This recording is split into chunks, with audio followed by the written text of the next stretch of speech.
Today I will show how a doctor prescription is entered in our doctor system. First admin password ಹಾಕೋಬೇಕು. Small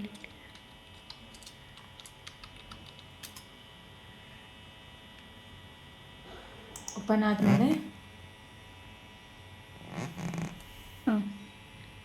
ಈ software ಇರುತ್ತೆ. Software open ಮಾಡಿಕೊಂಡು ಈ ರೀತಿಯಾಗಿ ಕಾಣುತ್ತೆ. ಫಸ್ಟ್ ಡಾಕ್ಟರ್ ಮುರಳಿ ಇದು ನೇಮು, ಆಮೇಲೆ ಇಲ್ಲಿ ಪಾಸ್ವರ್ಡು. ಫಸ್ಟ್ ಅದ್ರ ಮೇಲೆ ಡಬಲ್ ಟ್ಯಾಪ್ ಮಾಡ್ಕೋಬೇಕು, ಸೆಲೆಕ್ಟ್ ಆಗುತ್ತೆ. ಆಮೇಲೆ ಅದನ್ನು ಡಿಲೀಟ್ ಮಾಡಿ ಪಾಸ್ವರ್ಡ್ ಹಾಕೋಬೇಕು.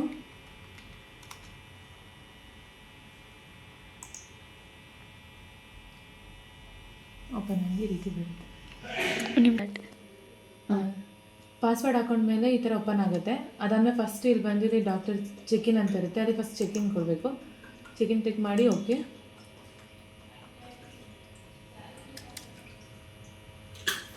ಓಕೆ ಮಾಡಿದ್ಮೇಲೆ ಈ ಥರ ಡಿಸ್ಪ್ಲೇ ಆಗುತ್ತೆ. ಫಸ್ಟಾಗಿ ನಾವು ವೈಟಲ್ಸ್ ಎಂಟ್ರಿ ಮಾಡ್ಕೋಬೇಕು. ವೈಟಲ್ಸ್ ಹತ್ರ ಹೋಗಿ ಕ್ಲಿಕ್ ಮಾಡಿ ಝೂಮ್ ಮಾಡ್ಕೊಳ್ಳೋಣ. ವೈಟಲ್ಸ್ ಅಂತ ತೋರಿಸ್ಬೇಕಾ? ಝೂಮ್ ಮಾಡ್ಕೊಳ್ಳೋಣ, ಎಲ್ಲಿರುತ್ತೆ ಅಂತ ಗೊತ್ತಾ? ಫಸ್ಟ್ ಬಿ ಪಿ ಎಂಟ್ರಿ ಮಾಡಬೇಕು. ಪೇಷಂಟು ವೈಟಲ್ಸ್ ಎಲ್ಲ ಚೆಕ್ ಮಾಡಿ ಅದೇ ಇಲ್ಲಿ ಬಿ ಪಿ ಎಂಟ್ರಿ ಮಾಡ್ಕೋಬೇಕು. ಫಸ್ಟ್ ಸಿಸ್ಟಾಲಿಕ್ಕು, ಆಮೇಲೆ ಡೈಸ್ಟಾಲಿಕ್ಕು, ಅದಾದಮೇಲೆ ಪಲ್ಸ್ ರೇಟ್ ಎಂಟ್ರಿ ಮಾಡಬೇಕು. ಪೇಷಂಟ್ ವೆಯ್ಟು, SpO2 ಇಷ್ಟು ಪೂರ್ತಿಯಾಗಿ ಎಂಟ್ರಿ ಮಾಡಿ ಸೇವ್ ಕೊಡಬೇಕು. ಪ್ರತಿ ಸ್ಟೆಪ್ಪಲ್ಲೂ ಎಂಟ್ರಿ ಆದ್ಮೇಲೆ ಸೇವ್ ಕೊಡ್ತಾ ಇರಬೇಕು, ಸೇವ್ ಆಗ್ತಾ ಇರುತ್ತೆ. ನೆಕ್ಸ್ಟ್ ಚೀಫ್ ಕಂಪ್ಲೇಂಟ್ಸ್ ಹೋಗಬೇಕು. Next option chief complaints. ಇಲ್ಲ ಆರ್ಡ್ರಲ್ಲಿದೆ, ವೈಟರ್ಸ್ ಬರುತ್ತೆ, ಆಮೇಲೆ ಚೀಫ್ ಕಂಪ್ಲೇಂಟ್ ಡ್ರಗ್ ಲಿಸ್ಟ್ ಬರುತ್ತೆ, ಇನ್ವೆಸ್ಟಿಗೇಷನ್ಸ್ ಹೇಳೋದು. ಚೀಫ್ ಕಂಪ್ಲೇಂಟ್ ಅಂದ್ರೆ ಇನ್ವೆಸ್ಟಿಗೇಷನ್ಸ್ ಹೇಳ್ತೀವಿ, ಎಕ್ಸ್ರೇನೋ ಲ್ಯಾಬ್ ಟೆಸ್ಟ್ ಎಲ್ಲ ಬರುತ್ತೆ. ಅದಾದಮೇಲೆ ಪೇಷಂಟ್ ತೊಗೊಂಬರ್ತೆ, ಆಮೇಲೆ ಡ್ರಗ್ ರಿಕ್ವೆಸ್ಟ್ ಕೊಡ್ತೀವಿ, ಕೊನೆಗೆ ಔಟ್ ಮಾಡ್ಬೇಕಂತ. OP ಡಯಾಗ್ನೋಸಿಸ್ ಅಂತ ಇದೆಯಲ್ಮ, ಏನದು? ಅದು ಬೇರೆ ಆಪ್ಷನ್. ವೈಟಲ್ಸ್ ಆದಮೇಲೆ ಚೀಫ್ ಕಂಪ್ಲೇಂಟ್ಸ್ ಎಂಟ್ರಿ ಮಾಡ್ಕೋಬೇಕು. ಚೀಫ್ ಕಂಪ್ಲೇಂಟ್ಸ್ ಆಪ್ಷನ್ ಹೋಗಿ ಸರ್ ಪೇಷಂಟ್ನ ನೋಡಬೇಕಾದ್ರೆ ಚೀಫ್ ಕಂಪ್ಲೇಂಟ್ಸ್ ಹೇಳ್ತಾರೆ, ಅದನ್ನ ಇಲ್ಲಿ ನೋಡಬೇಕು. ಇಲ್ಲಿ ಇರೋದಾಗಿದ್ದರೆ ಇರೋದಾಗಿದ್ದರೆ ಚೀಫ್ ಕಂಪ್ಲೇಂಟ್ಸ್ನ ನೋಡ್ಕೋಬೇಕು. ಇನ್ ಕೇಸ್ ಸರ್ ಹೇಳಿ ಚೀಫ್ ಕಂಪ್ಲೇಂಟ್ಸ್ ಇಲ್ಲಿಲ್ಲ ಅಂದರೆ ಇಲ್ಲಿ ಪ್ಲಸ್ ಮಾರ್ಕ್ ಇದೆಯಲ್ಲ, ಇಲ್ಲೋಗಿ ನಾವು ಚೀಫ್ ಕಂಪ್ಲೇಂಟ್ಸ್ನ ಇಲ್ಲಿ ಟೈಪ್ ಮಾಡ್ಕೋಬೇಕು. ಟೈಪ್ ಮಾಡಿಕೊಂಡು ಸೇವ್ ಕೊಡಬೇಕು. ಅದೇ ಅಂತ ಹಾಕಿದ್ದೀನಿ, ಬಟ್ ಅದು ಇಲ್ಲಿರೋ ಕಾರಣ ಈ ರೀತಿ ಬರ್ತದೆ, chief complaints already binded with login speciality ಅಂತ. ಸೊ ಅದಿದ್ದರೆ ಓಕೆ. ಇಲ್ಲದೇ ಇರೋದೇನಾದರೂ ಇದ್ದರೆ ಇಲ್ಲಿ ಎಂಟ್ರಿ ಮಾಡಿಕೊಂಡು ಸೇವ್ ಕೊಟ್ಟರೆ ಇಲ್ಲಿ ಚೀಫ್ ಕಂಪ್ಲೇಂಟ್ಸ್ ಆ್ಯಡ್ ಆಗುತ್ತೆ. ನೋಡಿ, ಇದಕ್ಕೆ ಡ್ರಾಪ್ ಡೌನ್ ಅಂತಾರೆ ಯಾರೋ ಮಾರ್ಕು. ಡ್ರಾಪ್ ಡೌನ್ ಮಾಡಿದಾಗ ಆಲ್ರೆಡಿ ಫಿಲಪ್ ಆಗಿರೋದು, ಹೊಸ ಆ್ಯಡ್ ಮಾಡೋದೆಲ್ಲ ಸೇವ್ ಆಗಿರುತ್ತೆ. ಸ್ವಲ್ಪ ಯಾವುದೋ ಹೊಸ ಕೇಸ್ ಬಂತು ಅವ್ರು ಸೇವ್ ಆಗಿಲ್ಲ ಅಂದರೆ ಪ್ಲಸ್ ಕೊಡಬೇಕು. ಪ್ಲಸ್ ಅಡಿಷನ್ಗೆ ಪ್ಲಸ್ ಅಂತದಲ್ಲಿ ಬರುತ್ತೆ, ಅದನ್ನ ಆ್ಯಡ್ ಮಾಡಿಕೊಂಡ್ರೆ ಹೊಸದಾಗಿ ಬರುತ್ತೆ. ನೆಕ್ಸ್ಟ್ ಈಗ ಒಂದು ಕಂಪ್ಲೇಂಟ್ ತೊಗೋತೀವಿ. ಡ್ಯೂರೇಷನ್ ಅಂದರೆ ಅವ್ರಿಗೆ ಇನ್ನು ಎಷ್ಟು ದಿನದಿಂದ ಅವ್ರಿಗೆ ನೋವಿದೆ ಅಂತ ಕೇಳಬೇಕು. ಫಾರ್ ಎಕ್ಸಾಂಪಲ್ ಒಬ್ಬರಿಗೆ 3 ಇಯರ್ಸಿಂದ ಇರುತ್ತೆ, 2 ಮಂತ್ಸಿಂದ ಇರುತ್ತೆ, ಡೇಸ್ ಇರುತ್ತೆ, ಅವರ್ಸ್ ಇರುತ್ತೆ. ಈ ರೀತಿ ಅವ್ರನ್ನ ಕೇಳಿ, ಪೇಷಂಟ್ನ ಕೇಳಿ ನಾವೆಲ್ಲ ಆ್ಯಡ್ ಮಾಡ್ಕೊಬೇಕು. ಫಾರ್ ಎಕ್ಸಾಂಪಲ್ ಅವ್ರಿಗೆ 3 ಇಯರ್ಸಿಂದ ಪೇಯ್ನ್ ಇದೆ, ಅಲ್ಲಿ 3 ಅಂತ ಹಾಕಿ ಇಲ್ಲಿ years, months, weeks, days, hours ಇರುತ್ತೆ. ಇಲ್ಲಿ ನಾವು ಸೆಲೆಕ್ಟ್ ಮಾಡ್ಕೋಬೇಕು. ಮಂತ್ ಅಂದರೆ ಮಂತು, ವೀಕ್ಸ್ ಅಂದರೆ ಡೇಸ್ ಅಂದರೆ ಇಲ್ಲಿ ನಾವು ಸೆಲೆಕ್ಟ್ ಮಾಡ್ಕೊಬೇಕು. ನಾನು ಇಲ್ಲಿ ಇಯರ್ಸ್ ಹಾಕ್ಕೊಂಡಿದ್ದೀನಿ. 3 ಇಯರ್ಸಿಂದ ಫ್ರೀಕ್ವೆನ್ಸಿ ಅದು ಅವ್ರಿಗೆ ಎಷ್ಟು ಪೇಯ್ನ್ ಲೆವೆಲ್ ಇದೆ ಅಂತೇಳಿ ಫ್ರೀಕ್ವೆನ್ಸಿ ಜಸ್ಟ್ ನಾವು ಅದನ್ನು 0 ಆಗಿನೇ ತೊಗೊಳ್ಳೋಣ. ಫ್ರೀಕ್ವೆನ್ಸಿ ಅದು ಅಕ್ಷರ ಅದಕ್ಕೆಲ್ಲ ಅವ್ರು 0ನೇ ಹಾಕೊಳ್ಳಿ. ಅದನ್ನು ಇಲ್ಲೊಂದು ಇಲ್ಲಿ ಡ್ರಾಪ್ ಮಾಡಿದಾಗ left ankle pain, right ankle ಅಂತ, ಆ್ಯಂಕಲ್ ರೈಟ್ ಲೆಫ್ಟ್ ಅಂತೆಲ್ಲ ಮಾಡೋದು, ಎಲ್ಬೋ ಶೋಲ್ಡರ್ ಲೆಫ್ಟ್ ರೈಟ್, ಅದನ್ನೇ ಸೆಲೆಕ್ಟ್ ಮಾಡ್ಬೇಕಂತ. ಅದು ಮಾಡಿ ಹ್ಯಾಡ್ ಕೊಡಿ. ಹ್ಯಾಡ್ ಮಾಡಿ ನೆಕ್ಸ್ಟ್ ಸೇವ್ ಕೊಡಬೇಕು. ಸೇವ್ ಕೊಟ್ಟರೆ ಮಾತ್ರ ಅದು ಪ್ರತಿ ಸ್ಟೆಪ್ಪಲ್ಲೂ ಸೇವ್ ಕೊಡಬೇಕು. ಆಗ ಚೀಫ್ ಕಂಪ್ಲೇಂಟ್ ಸೇವ್ ಆಗಿರುತ್ತೆ. ಇನ್ ಕೇಸ್ ನಾವು ಚೀಫ್ ಕಂಪ್ಲೇಂಟ್ಸಲ್ಲಿ ಎಡಿಟ್ ಮಾಡಬೇಕು ಅಂದರೆ, ಈಗ ನಾವು ಬೇರೆ ಏನೋ ಮಾಡ್ತಾ ಇರ್ತೀವಿ, ಮತ್ತು ಚೀಫ್ ಕಂಪ್ಲೇಂಟ್ಸಲ್ಲಿ ನಾವು ಎಡಿಟ್ ಮಾಡಬೇಕಾಗುತ್ತೆ, ನಮ್ಮ ಮಿಸ್ಟೇಕ್ ಆಗಿರುತ್ತೆ. ಆವಾಗ ಚೀಫ್ ಕಂಪ್ಲೇಂಟ್ಸಿಗೆ ಮತ್ತೆ ಬಂದು ಇಲ್ಲಿ ಎಡಿಟ್ ಅಂತ ಇರುತ್ತೆ. ಈ ಎಡಿಟ್ ಕ್ಲಿಕ್ ಮಾಡಿದ್ರೆ ಈ ರೀತಿ ಬರುತ್ತೆ, ಅಪ್ಡೇಟ್ ಕ್ಯಾನ್ಸಲ್. ಆವಾಗ ನಾವು ಇಲ್ಲಿ ಏನಾದರೂ ಎಡಿಟ್ ಮಾಡ್ಕೋಬೋದು. ಈಗ ಇಯರ್ಸ್ ಮಂತ್ ಅಂತ ಹಾಕಬೇಕಾಯ್ತು, ಇಯರ್ಸ್ ಹಾಕಿದ್ದೀವಿ, ಅವ್ರು ಇದನ್ನು ತಪ್ಪು ಹಾಕಿರ್ತೀವಿ, ಇಲ್ಲ ಚೀಫ್ ಕಂಪ್ಲೇಂಟ್ಸ್ ತಪ್ಪು ಹಾಕಿದರೆ ಚೇಂಜ್ ಮಾಡಿ ಅಪ್ಡೇಟ್ ಕೊಟ್ಟರೆ ಅಪ್ಡೇಟ್ ಆಗುತ್ತೆ ಅದು. ಅದಕ್ಕೆ ನೆಕ್ಸ್ಟ್ ಏನು ಸೇವ್ ಮಾಡೋ ಅವಶ್ಯಕತೆ ಇಲ್ಲ, ಜಸ್ಟ್ ಅಪ್ಡೇಟ್ ಕೊಟ್ಟರೆ ಸಾಕು. ನೆಕ್ಸ್ಟ್ ಇನ್ವೆಸ್ಟಿಗೇಷನ್ ಹೋಗಬೇಕು. ಇನ್ವೆಸ್ಟಿಗೇಷನ್ ಈ ರೀತಿ ಬರುತ್ತೆ. ಫಸ್ಟ್ ಈಗ ಎಕ್ಸ್ರೇ ಹೇಳ್ತಾರೆ. ಎಕ್ಸ್ರೇ ಹೇಳಿದಾಗ ಸ್ಟಾರ್ಟಿಂಗ್ ಇಲ್ಲಿ ನಾವು ಇದು ಮಾಡಬಾರ್ದು, ಫಸ್ಟ್ ಡಿಪಾರ್ಟ್ಮೆಂಟ್ ಸೆಲೆಕ್ಟ್ ಮಾಡ್ಕೋಬೇಕು. ಡಿಪಾರ್ಟ್ಮೆಂಟ್ ಸೆಲೆಕ್ಟ್ ಮಾಡಿ ಸೊ ಇನ್ವೆಸ್ಟಿಗೇಷನ್ಸಲ್ಲಿ ಏನೇನಾಗುತ್ತೆ, ಬೇರೆ ಬೇರೆ ಇದೆ. ಬ್ಲಡ್ ಟೆಸ್ಟ್ ಬೇರೆ ಇದೆ, ರೇಡಿಯಾಲಜಿ ಬೇರೆ ಇದೆ, ಸೊ ಎಲ್ಲ ಇದೆ. ಯಾವ ಡಿಪಾರ್ಟ್ಮೆಂಟ್ ನಮಗೆ ಬ್ಲಡ್ ಟೆಸ್ಟ್ ಬೇಕಾದ್ರೆ ಲ್ಯಾಬ್ ಅಂತ ಮಾಡಬೇಕು, ಎಕ್ಸ್ರೇಗಳು ಬೇಕಾದ್ರೆ ರೇಡಿಯಾಲಜಿಗೆ ಎಕ್ಸ್ರೇ ಬರುತ್ತೆ, ರೇಡಿಯಾಲಜಿ ಸೆಲೆಕ್ಟ್ ಮಾಡಬೇಕು. ರೇಡಿಯಾಲಜಿ ಸೆಲೆಕ್ಟ್ ಮಾಡಿಕೊಂಡು ಎಕ್ಸ್ರೇಯಲ್ಲಿ ಹೇಳ್ತಾರೆ. ಫಸ್ಟ್ ಈಗ ಆ್ಯಂಕಲ್ ಪೇನ್ ಅಂತ ತೊಗೊಂಡಿದ್ದೀವಿ ನಾವು. ಆ್ಯಂಕಲ್ ಅಂತ ಹಾಕಿದರೆ ಅದರಲ್ಲಿ ಬರುತ್ತೆ A P and later left, A P and later right, ಇಲ್ಲ ಎ ಪಿ ಲೆಫ್ಟು, ಈ ರೀತಿ ಫುಲ್ ಆಪ್ಷನ್ ಇಲ್ಲೇ ಬರುತ್ತೆ. ನಾವು ಆ್ಯಂಕಲ್ ಅಂತ ಹಾಕಿದ ತಕ್ಷಣ ನಾವು ಯಾವ್ದು ಬೇಕು ಇಲ್ಲೇ ಸೆಲೆಕ್ಟ್ ಮಾಡ್ಕೋಬೇಕು. ಬೋತ್ ಕೂಡ ಇದೆ, ರೈಟ್ ಮತ್ತು ಲೆಫ್ಟ್ ಎರಡು ಕೂಡ ಎ ಪಿ ಮತ್ತು ಲ್ಯಾಟ್ರಲ್ ಮಾಡಬೇಕು ಅಂದರೆ ಇಲ್ಲೇ ಬೋತ್ ಸೆಲೆಕ್ಟ್ ಮಾಡ್ಕೋಬೋದು. ಸೆಲೆಕ್ಟ್ ಮಾಡಿಕೊಂಡು ಬೆಟರ್ ಬೋತ್ ಆಪ್ಷನ್ಸ್ ತೆಗೆದುಬಿಡೋಣ ಅಂತ ಒಂದೊಂದೇ ಇರಲಿ, 1 2 3 ಅಂತ ಬರ್ತಾ ಅಮೌಂಟ್ ಕಲೆಕ್ಟ್ ಮಾಡೋಕ್ಕೂ ಈಸಿ ಆಗುತ್ತೆ. ಈಗ ಸಬ್ಮಿಟ್ ಕೊಡಬೇಕು. ಸಬ್ಮಿಟ್ ಕೊಟ್ಟರೆ ಇದು ಆ್ಯಡ್ ಆಗುತ್ತೆ. ನೆಕ್ಸ್ಟ್ ಇನ್ನೊಂದು ಫಿಸಿಯೋಥೆರಪಿ ಹೇಳ್ತಾರೆ. ಫಿಸಿಯೋಥೆರಪಿ ಹೇಳಿದಾಗ ಅದೇ ಥರ ಇಲ್ಲಿ ಡಿಪಾರ್ಟ್ಮೆಂಟ್ ಹೋಗಬೇಕು, ಫಿಸಿಯೋ ಅಂತ ಟೈಪ್ ಮಾಡಿಕೊಂಡು ಫಿಸಿಯೋಥೆರಪಿ ಸೆಲೆಕ್ಟ್ ಮಾಡಿ, ಫುಟ್ ಆ್ಯಂಡ್ ಆ್ಯಂಕಲ್ ಫಿಸಿಯೋಥೆರಪಿ ಮಾಡಿ ಸಬ್ಮಿಟ್ ಫಸ್ಟ್ ನಾವು ಸಬ್ಮಿಟ್ ಕೊಡಲೇಬೇಕು. ಸಬ್ಮಿಟ್ ಕೊಟ್ಟು ನೆಕ್ಸ್ಟ್ ಈಗ ಬ್ಲಡ್ ಚೆಕಪ್ ಹೇಳ್ತಾರೆ. ಈಗ ಬ್ಲಡ್ ಟೆಸ್ಟ್ ಹೇಳ್ತಾರೆ ಅವ್ರಿಗೆ. ಬ್ಲಡ್ ಟೆಸ್ಟ್ ಹೇಳಿದಾಗ ಇಲ್ಲೇ ಮತ್ತೆ ಇದೆ ಡಿಪಾರ್ಟ್ಮೆಂಟ್ ಸೈಡ್ ಬಂದು ಲ್ಯಾಬೋರೇಟರಿ ಅಂತ ಹಾಕೋಬೇಕು. ಲ್ಯಾಬೋರೇಟರಿ ಅಂತ ಸೆಲೆಕ್ಟ್ ಮಾಡಿಕೊಂಡು ಇಲ್ಲಿ 2 ಟೆಸ್ಟ್ ಟೆಂಪ್ಲೇಟ್ಸ್ ಇದೆ, arthritis profile, pre operative investigations. ಡಾಕ್ಟರ್ನ ಕೇಳಿ ಸರ್ ಹೇಳಿದ್ಮೇಲೆ ಅದನ್ನು ಸೆಲೆಕ್ಟ್ ಮಾಡ್ಕೊಬೇಕು. ಆರ್ಥರೈಟಿಸ್ ಪ್ರೊಫೈಲ್ ಅಂದರೆ ಅದನ್ನು ನಾವು ಹಿಂಗೆ ಸೆಲೆಕ್ಟ್ ಮಾಡಿಕೊಂಡ್ರೆ ಪೂರ್ತಿ ಅದ್ರದ್ದು ಬರುತ್ತೆ. ಇಲ್ಲಿ ನಮಗೆ ಬೇಕಾಗಿರೋದು ಅಂದರೆ ಈ ಟೆಸ್ಟ್ ಬೇಕು ಅಂದರೆ ಆಗಿರಲಿ, ಟೆಸ್ಟ್ ಬೇಡ ಇದು ಅಂದರೆ ಜಸ್ಟ್ ನಾವು ಡಿಲೀಟ್ ಮಾಡಬೇಕು. ಈಗ CBC ಬೇಕು ಅದು ಹಾಗೆ ಬಿಡಬೇಕು. ESR ಬೇಡ ಅಂದರೆ ಅದನ್ನು ಡಿಲೀಟ್ ಮಾಡಬೇಕು. ಡಿಲೀಟ್ ಮಾಡಿದ್ರೆ ಡಿಲೀಟ್ ಆಗುತ್ತೆ. ನೆಕ್ಸ್ಟ್ ಈ ಥರ ಮಾಡ್ಕೊಂಡು ಇನ್ನೇನು ಮಾಡೋ ಆಗಿಲ್ಲ. ಇಷ್ಟು ಟೆಸ್ಟ್ ಬೇಕು, ಅದು ಇದಕ್ಕೆ ಇನ್ನೂ ಎಕ್ಸ್ಟ್ರಾ ಟೆಸ್ಟ್ ಆ್ಯಡ್ ಮಾಡಬೇಕು ಅಂದರೆ ನಾವಿಲ್ಲಿ ಟೈಪ್ ಮಾಡಿಕೊಂಡ್ರೆ ಆ ಟೆಸ್ಟ್ ಮಾಮೂಲಿ ಇದೇ ಥರ ಹಿಂಗೆ ಸಬ್ಮಿಟ್ ಕೊಟ್ಟರೆ ಟೆಸ್ಟ್ ಆ್ಯಡ್ ಆಗುತ್ತೆ. ಅದಾದಮೇಲೆ ನೆಕ್ಸ್ಟ್ ಸೇವ್ ಕೊಡಬೇಕು. ಇಷ್ಟೆಲ್ಲ ಬೇರೆ ಏನೂ ಮಾಡೋ ಆಗಿಲ್ಲ. ಇಷ್ಟು ಮಾಡಿ ಸೇವ್ ಕೊಡಬೇಕು. ನೆಕ್ಸ್ಟ್ ಪೇಷಂಟಿಗೆ ಇಂಜೆಕ್ಷನ್ ಹಾಕಬೇಕು ಅಂದರೆ ಸಿಂಗಲ್ ಈಗ ಈ ಎಲ್ಲು ಏನು ಬರೀ ಆ ಥರ ಹೇಳ್ತಾರೆ. ಆ ರೀತಿ ಹೇಳಿದಾಗ ಏನು ಮಾಡಬೇಕು, ಫಸ್ಟ್ ಡಿಪಾರ್ಟ್ಮೆಂಟ್ ಬಂದು ಫುಲ್ಲು ಸ್ಕ್ರೋಲ್ ಮಾಡಿ ಫುಲ್ ಇದನ್ನು ಟಾಪ್ ಮೋಸ್ಟಲ್ಲಿ ಬ್ಲ್ಯಾಂಕ್ ಇದೆ, ಬ್ಲ್ಯಾಂಕ್ ಎಲ್ಲ ಇಂಜೆಕ್ಷನ್ ಅಂತ ಬ್ಲ್ಯಾಂಕ್ ಅಂತ ಮಾಡಿ ಡಿಪಾರ್ಟ್ಮೆಂಟ್ ಫುಲ್ ಬ್ಲ್ಯಾಂಕ್ ಮಾಡ್ಕೋಬೇಕು. ಬ್ಲ್ಯಾಂಕ್ ಮಾಡಿ ಸರ್ವಿಸ್ ನೇಮ್ ಬಂದು ಇಂಜೆಕ್ಷನ್ ಚಾರ್ಜ್ ಅಂತ ಆ್ಯಡ್ ಮಾಡ್ಕೋಬೇಕು. ಇಂಜೆಕ್ಷನ್ ಚಾರ್ಜ್ ಹಾಕಿ ಸಬ್ಮಿಟ್ ಕೊಟ್ಟರೆ ಆಗ ಇಂಜೆಕ್ಷನ್ ಚಾರ್ಜಲ್ಲಿ ಅವರು ಪೇ ಮಾಡಿಸ್ಕೋಬೋದು. ಇಷ್ಟು ಇದನ್ನು ಮಾಡಿ ಸೇವ್ ಕೊಡಬೇಕು. ಸೇವ್ ಕೊಟ್ಟರೆ ಇನ್ವೆಸ್ಟಿಗೇಷನಲ್ಲಿ ಸೇವ್ ಆಗುತ್ತೆ. ನೆಕ್ಸ್ಟ್ ಮತ್ತೆ ಪೇಷಂಟ್ ಎಲ್ಲ ಮುಗಿಸ್ಕೊಂಡು ಬಂದು ಇನ್ವೆಸ್ಟಿಗೇಷನ್ ಎಲ್ಲ ಆಯಿತು, ಅವ್ರದ್ದು ಎಕ್ಸ್ರೇ ಆಯಿತು, ಫಿಸಿಯೋ ಆಯಿತು, ಎಲ್ಲ ಆದಮೇಲೆ ಸರ್ ಹತ್ರ ಬಂದು ಕನ್ಸಲ್ಟೆಂಟ್ ಆದಮೇಲೆ ಸರ್ ಡ್ರಗ್ಸ್ ಹೇಳ್ತಾರೆ. ಸೊ ಇಲ್ಲಿ ಡ್ರಗ್ ರಿಕ್ವೆಸ್ಟ್ ಅಂತ ಇರುತ್ತೆ. ಅಲ್ಲಿ ಬಂದು ಇಲ್ಲಿ ಕಿಟ್ ಸೇವ್ ಮಾಡಿದ್ದೀವಿ. ಆರ್ಥರೈಟಿಸ್ ಕಿಟ್ ಇದೆ, back pain 1 2, elbow pain, knee pain 1 2, neck pain, shoulder pain 1 2, wound site ಅಂತ. ಸರ್ ಹೇಳ್ತಾರೆ ಬ್ಯಾಕ್ ಪೇಯ್ನ್ ತೊಗೋಬೇಕಂದ್ರೆ ಬ್ಯಾಕ್ ಪೇಯ್ನು, ಎಲ್ಬೋ ಪೇಯ್ನು, ಈ ರೀತಿಯಾಗಿ ಒಂದು ಪೇಯ್ನನ್ನು ಟೆಂಪ್ಲೇಟ್ ಸೆಲೆಕ್ಟ್ ಮಾಡಿಕೊಂಡು ಕಿಟ್ ಓಕೆ ಮಾಡಿದ್ರೆ ಈ ರೀತಿ ಶೋ ಆಗುತ್ತೆ.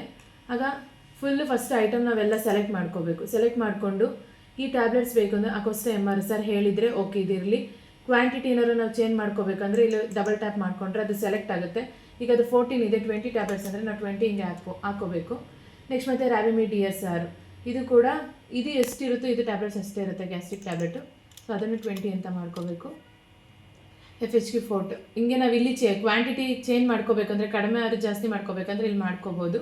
ಆ್ಯಂಡ್ ಆಮೇಲೆ ಇದು ಬೇಡ, ಈಗ ಕಾಲ್ಸಿ MR ಇದು ಟ್ಯಾಬ್ಲೆಟ್ಸ್ ನಮಗೆ ಬೇಡ ಅಂದರೆ ಜಸ್ಟ್ ಇದನ್ನು ಮಾಡಿದ್ರೆ ಅದು ಅನ್ಸೆಲೆಕ್ಟ್ ಆಗುತ್ತೆ. ಆ ರೀತಿಯಾಗಿ ನಮ್ಗೆ ಬೇಡದಿರೋ ಟ್ಯಾಬ್ಲೆಟ್ಸ್ನ ನಾವು ಈ ರೀತಿ ಅನ್ಸೆಲೆಕ್ಟ್ ಮಾಡ್ಕೋಬೇಕು. ಇದು ಪೌಡರ್ ಬೇಕಾದರೆ ಒಂದೇ. ಸೊ ಅದನ್ನು ನಮ್ಗೆ ಯಾವ ಪೌಡರ್ ಬೇಕು ಸೆಲೆಕ್ಟ್ ಮಾಡ್ಕೋಬೇಕು. ಸೆಲೆಕ್ಟ್ ಮಾಡಿ ನೆಕ್ಸ್ಟ್ ಮತ್ತೆ ಯಾವುದು ಬೇಡ ಅದನ್ನು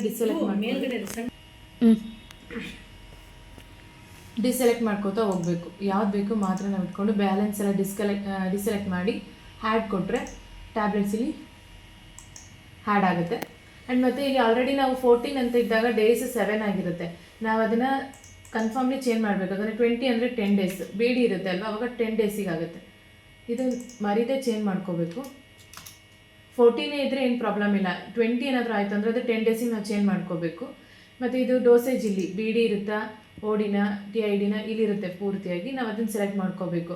ಈ ಒಂದಂದರೆ ವೀಕ್ಲಿ ಒನ್ಸ್ ಅಂತ. ಇದು ಕ್ಯಾಶ್ T3 ವೈಟಮಿನ್ ಟ್ಯಾಬ್ಲೆಟ್ಸ್ ಬರ್ತವೆ, ಕ್ಯಾಲ್ಶಿಯಂ ಟ್ಯಾಬ್ಲೆಟ್ಸ್, ಅವನ್ನ ಮಾತ್ರ ನಾವು ವೀಕ್ಲಿ ಒನ್ಸ್ ಅಂತ ಹಾಕೋಬೇಕಾಗುತ್ತೆ. ನೋಡಿ ಇದು ಈಗ MVD3 ಅಂತ ಇದೆ, ಅದು ವೀಕ್ಲಿ ಒನ್ಸ್ ಆಲ್ರೆಡಿ ಆ್ಯಡ್ ಆಗಿದೆ. ಒಂದೊಂದು ನಾವು ಇಲ್ಲಿ ತೊಗೋತೀವಿ ಟ್ಯಾಬ್ಲೆಟ್ಸು, ಅಂದರೆ ಕಿಟ್ಟಲ್ಲಿ ತೊಗೊಳಲ್ಲ. ಇಲ್ಲಿ ಟ್ಯಾಬ್ಲೆಟ್ಸು ಸರ್ ಹಾಗೆ ಟ್ಯಾಬ್ಲೆಟ್ ನೇಮ್ ಹೇಳಿದಾಗ ಫಾರ್ ಎಕ್ಸಾಂಪಲ್ ಈಗ ಅಕೋಸ್ಟ MR ನಾವು ಟೈಪ್ ಮಾಡಿಕೊಂಡು ಸೆಲೆಕ್ಟ್ ಮಾಡಿ ಇಲ್ಲಿ ಕೆಳಗಡೆ ಜಸ್ಟ್ ಸುಮ್ಮನೆ ಟ್ಯಾಪ್ ಮಾಡಿದ್ರೆ ಬೇರೆ ಟ್ಯಾಬ್ಲೆಟ್ ಈಗ ಕ್ಯಾಚ್ D3 ಈ ರೀತಿ ಬರುತ್ತೆ. ಕ್ಯಾಶ್ ರೀತಿಯಿಂದ ಟೈಪ್ ಮಾಡಿಕೊಂಡು ನಾವು ಸೆಲೆಕ್ಟ್ ಮಾಡಿ ಇಲ್ಲಿ ಟ್ಯಾಪ್ ಮಾಡಿದ್ರೆ ಇಲ್ಲಿ ಆ್ಯಡ್ ಆಗುತ್ತೆ. ಇದರಲ್ಲಿ ಈಗ ಡೋಸೇಜು ಕ್ವಾಂಟಿಟಿ ಏನು ಆ್ಯಡ್ ಆಗಿರಲ್ಲ. ನಾವು ಫಸ್ಟ್ ಡೋಸೇಜ್ ಸೆಲೆಕ್ಟ್ ಮಾಡ್ಕೋಬೇಕು. ಇದು ವೀಕ್ಲಿ ಒನ್ಸ್ ಇರುತ್ತೆ. ವೀಕ್ಲಿ ಒನ್ಸನ್ನು ಸೆಲೆಕ್ಟ್ ಮಾಡಿ ಕ್ವಾಂಟಿಟಿ 8, ಅದು ಕಂಪಲ್ಸರಿ 8 ಇರುತ್ತೆ. ಅದಾದಮೇಲೆ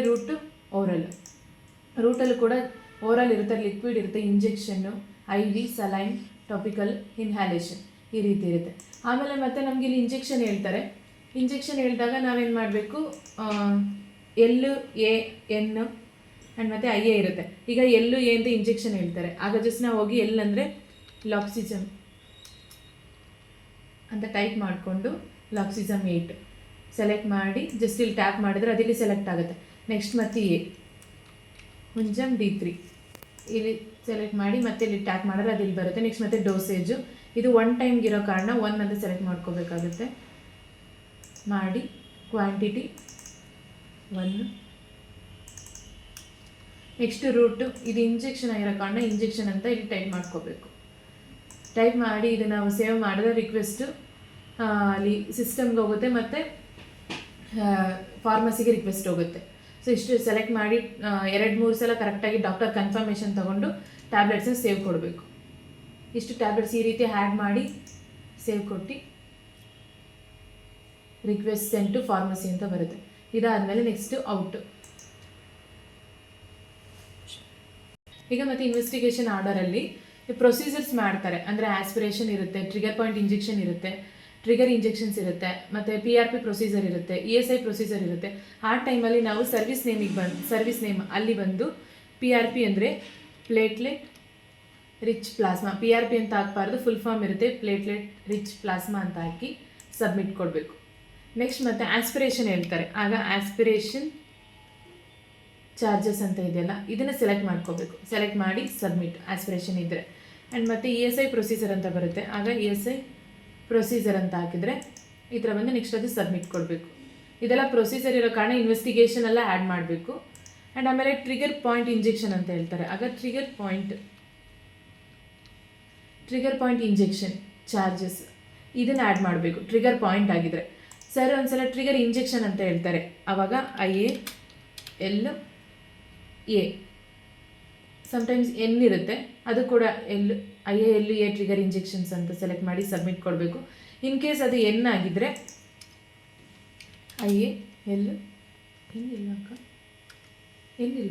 ಇದೆ ಟ್ರಿಗರ್ ಇಂಜೆಕ್ಷನ್ IALN ಅಂತ ಇದನ್ನು ಸೆಲೆಕ್ಟ್ ಮಾಡಬೇಕು. ನೋಡಬೇಕು IALA ಅಂದರೆ ಈ ಥರ ಸೆಲೆಕ್ಟ್ ಮಾಡಬೇಕು, ಇಲ್ಲಾಂದರೆ IALN ಅಂದರೆ ಇದು ಸೆಲೆಕ್ಟ್ ಮಾಡ್ಕೋಬೇಕು. 2 ಆಪ್ಷನ್ ಕೂಡ ಇದೆ. ಸೆಲೆಕ್ಟ್ ಮಾಡಿ ಸಬ್ಮಿಟ್ ಕೊಟ್ಟರೆ ಎಲ್ಲ ಒಂದೊಂದು ಸಲ ತೋರಿಸಿದ್ದೀನಿ. ಈ ರೀತಿ ಪ್ರೊಸೀಜರ್ ನೇಮ್ ಹಾಕ್ಕೊಂಡು ನಾವು ಸಬ್ಮಿಟ್ ಕೊಟ್ಟು ಸೇವ್ ಕೊಡಬೇಕು. ಈಗ ಆಸ್ಪಿರೇಷನ್ನು 2 ಮಂಡಿಗಿರುತ್ತೆ. ಆ ಟೈಮಲ್ಲಿ ಈ ಯೂನಿಟ್ ಇರುತ್ತಲ್ಲ ಆ ಜಾಗದಲ್ಲಿ 2 ಅಂತ ಆ್ಯಡ್ ಮಾಡಬೇಕು. PRP ಕೂಡ 2 ಇರುತ್ತೆ.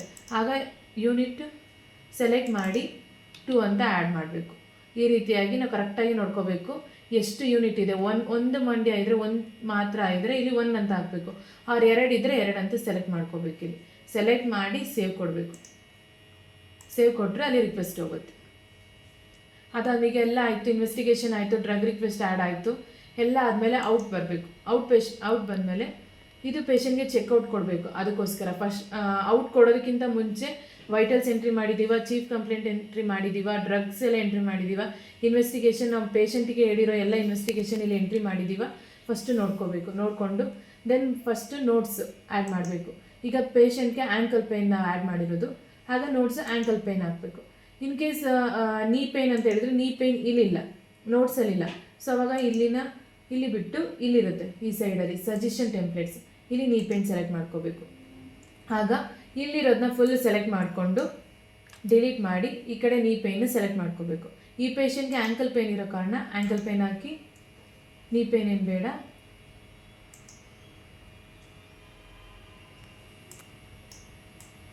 ಫುಲ್ಲಾಗಿ ಸೆಲೆಕ್ಟ್ ಮಾಡಿ ಡಿಲೀಟ್ ಮಾಡಿ ಆ್ಯಂಕಲ್ ಪೇನ್ ಅಂತ ಸೆಲೆಕ್ಟ್ ಮಾಡಿದ್ರೆ ಆ್ಯಂಕಲ್ ಪೇನ್ ಬರುತ್ತೆ. ಒಂದು ಸೈಡ್ ಮಾತ್ರ ಇರಬೇಕು.